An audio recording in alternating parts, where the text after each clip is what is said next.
અહેમદાબાદ મિત્ર ન્યૂઝમાં આપનું સ્વાગત છે।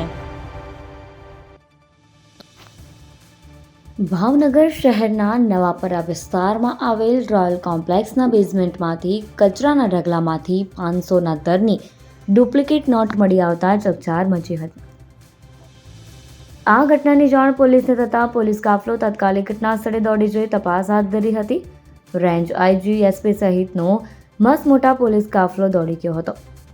નવાપરામાં આવેલ રોયલ કોમ્પ્લેક્સના પાર્કિંગ એરિયામાંથી કચરામાં ફેંકી દેવાયેલ શંકાસ્પદ નકલી ચલણી નોટો મળી આવી હતી।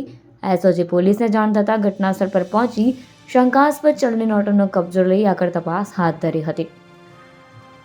2 દિવસ પહેલા મુંબઈના મીરા વિસ્તારમાંથી ભાવનગરના વતની આર્યન જાંબુચા નામના શખ્સને મુંબઈ ક્રાઇમ બ્રાન્ચે 51 લાખની 500ની ડુપ્લિકેટ ચલણી નોટો સાથે ઝડપ્યો હતો। ત્યારે ભાવનગર પોલીસ આ દિશામાં તપાસ શરૂ કરી છે કે મુંબઈમાં પકડાયેલ નકલી નોટ સાથે આર્યનને ભાવનગરમાં મળી આવેલી ડુપ્લિકેટ નોટ સાથે કોઈ કનેક્શન તો નથી ને। એસઓજી પોલીસ આજુબાજુના સીસીટીવી દ્વારા શંકાસ્પદ ડુપ્લિકેટ નોટ અહીંયા કોણે નાખી કોણે છાપી દિશામાં આગળ તપાસ હાથ ધરી છે। કોઈ અજાણ્યા ઇસમ દ્વારા રોયલ કોમ્પ્લેક્સના પાર્કિંગમાં 500ના દરની ચલણી નોટો કચરામાં ફેંકવામાં આવી હતી। પોલીસને માહિતી મળતા પોલીસ કાફલો ઘટના સ્થળે પહોંચ્યો હતો, જ્યારે હાલ પોલીસે તપાસનો ધમધમાટ શરૂ કર્યો છે।